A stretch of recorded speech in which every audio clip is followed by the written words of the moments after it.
जो मापा जाता है वो सुधर जाता है। मापा मतलब मेजर करना। जो चीजों को आप मेजर करोगे, जो चीजों पर ज्यादा ध्यान दोगे कि ये मेरी गलतियां हैं, तो वही चीजें सुधारी जा सकती। बहुत सारे लोगों को अपने खुद की गलतियां दिखती ही नहीं, उनको गलतियां सिर्फ दूसरे की दिखती है।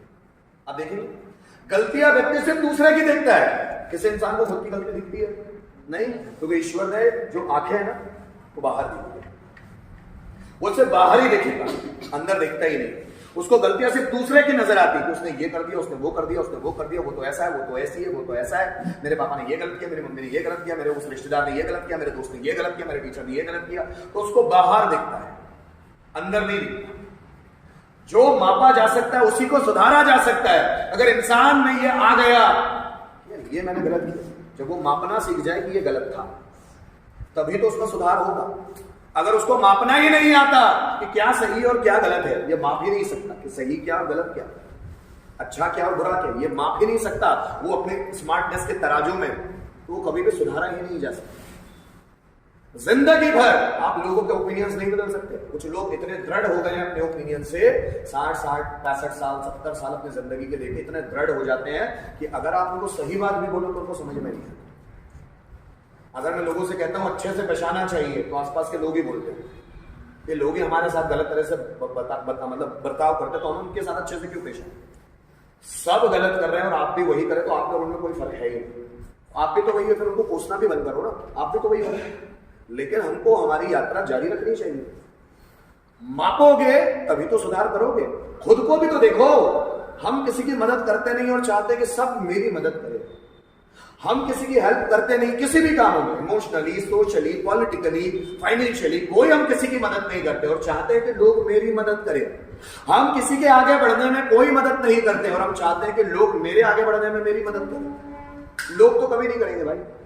कभी कभी हमारी और भी उंगली उठाओ कि हम में भी बहुत सारी कमियां हैं, उसको हम देखेंगे, मापेंगे, तभी तो उसको सुधारेंगे। कि अब मुझे पहले करनी पड़ेगी। याद रखना, अगर आप लोगों से कुछ पाना चाहते हो तो पहले उनको दो। अगर आप सोच रहे हो पहले वो दें फिर मैं दूंगा, तो ऐसा सब सोच रहे हैं। हर एक व्यक्ति यही सोच रहा है कि पहले मुझे कोई देगा फिर मैं उसको दूंगा। लेकिन अगर आप किसी से पाना चाहते हो तो पहले देना सीखो, कि पहले उसको दो, और जब उसको दोगे तो वो रिटर्न में लौटाएगा। और अगर नहीं भी लौटाए तो भी आपको देना सीखना है, क्योंकि हर एक व्यक्ति का एक नेचर होता है। कुछ लोगों का नेचर होता है सिर्फ लेना, वो सिर्फ हड़पना चाहते हैं, देना कुछ भी नहीं चाहते। कुछ लोगों में रावण सिंड्रोम या दुर्योधन सिंड्रोम होता है। रावण हर एक की वस्तु हड़पना चाहता है, किसी की वाइफ को हड़पना चाहता है, किसी के राज्य को हड़पना चाहता है, किसी की सेना को हड़पना चाहता है। बात समझ रहे? दुर्योधन अपने भाई का राज था, युधिष्ठिर का राज होना चाहिए था पांडु के बाद, लेकिन दुर्योधन चाहता है मैं राजा बनूं, क्योंकि मेरे पिता अंधे हैं। तो क्या हुआ, उनका बेटा मैं हूं, तो राजकुमार हस्तिनापुर का मैंने बनना चाहिए। तो वो हर चीज हड़पना चाहते हैं। जब कृष्ण जाते हैं शांति दूत बनकर उनको समझाने के लिए कि सिर्फ 5 गांव दे, पांडव खुशी खुशी रह लेंगे, सिर्फ 5 गांव। पांडव लड़ना नहीं चाहते, आप सिर्फ 5 गांव दे दो। तो दुर्योधन बोलता है मैं सुई की नोक के बराबर जमीन में नहीं दूंगा उन पांडवों को।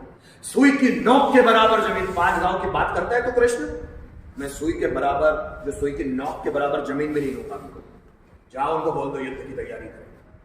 ये दुर्योधन सिंड्रोम है कि किसी को कुछ देना नहीं चाहता, हर चीज हड़पना चाहता है, मेरा है, मेरा है, मेरा अधिकार है, किसी को नहीं देना चाहता। और ये आदतें हमें भी होती है। अभी भाई भाई में प्रॉपर्टी के लिए झगड़े क्यों होते हैं?